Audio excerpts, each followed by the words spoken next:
with stocks up for the year and inflation coming down, it might affect the 2020 politics. Now, with me now is Republican presidential candidate and Florida Governor Ron DeSantis, who just wrapped up a town hall in Edgewood, Iowa, moments ago. Governor, thank you for joining me. Let's start off with something positive here. First, Happy New Year. But your stand against Disney for wokeism sort of started the beginning of the end for a lot of companies focusing on imposing certain values on customers. We saw the culmination of that with Bud Light. Were you concerned that that stand could have backfired? Ultimately, it was about standing up for kids. It's just inappropriate. And I'm a dad of young kids, first grader, kindergartner, and pre-K3. To be injecting things like sexuality and transgenderism into elementary school curriculum is just unacceptable. And so we took a very clear stand on that. Parents supported us. And, you know, it was interesting because my election, the Disney employees, by and large, backed us in Central Florida. I won those areas. I did much better than most Republicans. And so I think people are sick of having agenda shoved down their throat. I think there's also the business issue of you have a fiduciary obligation to your shareholders.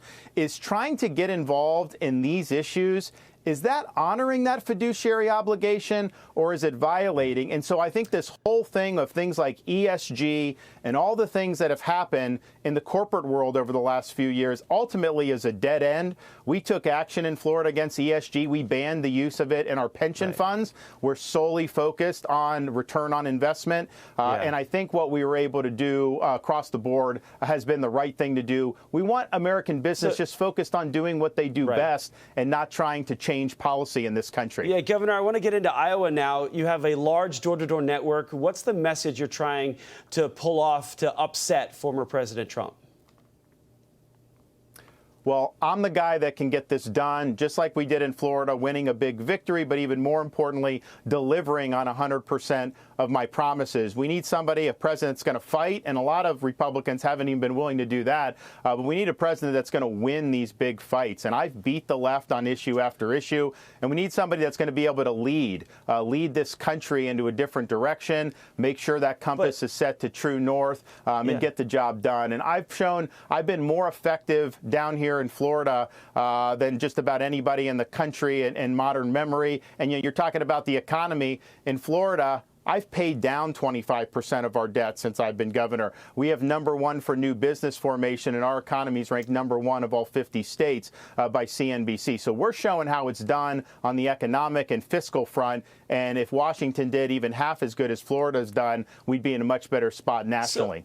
So the latest Fox Business poll, though, shows among Iowa caucus goers, you still are at 18%. That's 2 points ahead of Nikki Haley, but 34 points behind former President Donald Trump. Can you really make that up?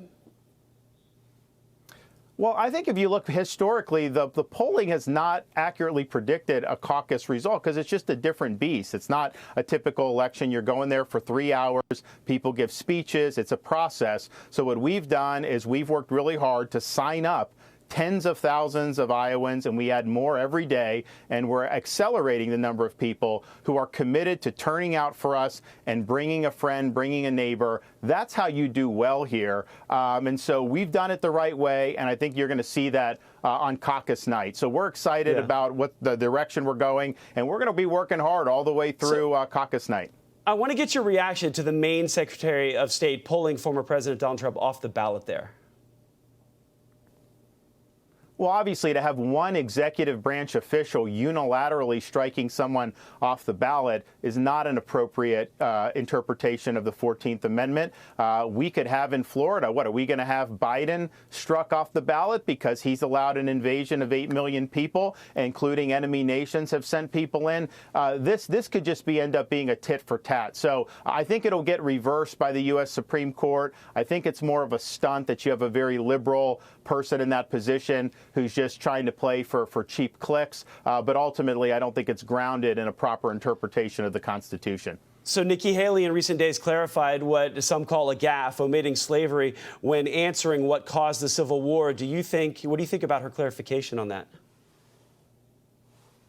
It was an incomprehensible word salad, and then she continues to really not make a lot of sense in what she's saying. And I think it's just an indication, she's been very much fluffed by the media for the last 6 to 8 weeks. Let's see how she does when she actually faces scrutiny. And I think when she gets off her talking points, I think she has a much more difficult task at that point. And part of it is when you get into these races and you're an elected official, what is your core foundation? And with me, my core foundation are the enduring principles that have made this country unique, our constitutional system, and that's just in my DNA as a candidate, as a governor, and will be as a president. I think for her, I don't think she has those core convictions. I think she's trying to tell people what she thinks they may want to hear in the moment, rather than just say what the truth is. And you even hear this in some of her explanations now, where she's saying that she's talking about her truth. No. It's not your truth or my truth. It's the truth. And we need to be grounded in the truth. We got to throw this postmodernism out the window. Yeah, Governor, you're still 2 points ahead of her. Her message resonates with some folks. If you don't finish second in Iowa, there's going to be pressure for you to bow out of the race. Would you do that? Oh, we're gonna take Iowa. I'm not worried about that. We're in this for the long haul. You're talking about you need 1,400 delegates. There's a lot of real estate here, and we're built for the long haul, and that's what we're going to do. So should Governor Christie then or Vivek Ramaswamy drop out now, do you believe? That's up to them. I mean, they can do what they want. I can tell you I'm running to win. That's the only reason why I'm running. I know Nikki Haley will not rule out being vice president because, she spends a lot of money attacking me. So is she trying to defeat former President Trump, or is she trying to be his vice president? She will not rule that out. But, she's gotten a lot of support from these never-Trumpers. They're viewing her as like the darling of never-Trump, yet she's positioning herself to potentially be in the running for that. I've categorically ruled out being VP. I think she should do that so her supporters know where she stands. Governor DeSantis, I know you have something to go to. I appreciate your time on this. Thank you for talking with us. Thank you. Hey, Sean Hannity here. Hey, click here to subscribe to Fox News YouTube page and catch our hottest interviews and most compelling analysis. You will not get it anywhere else.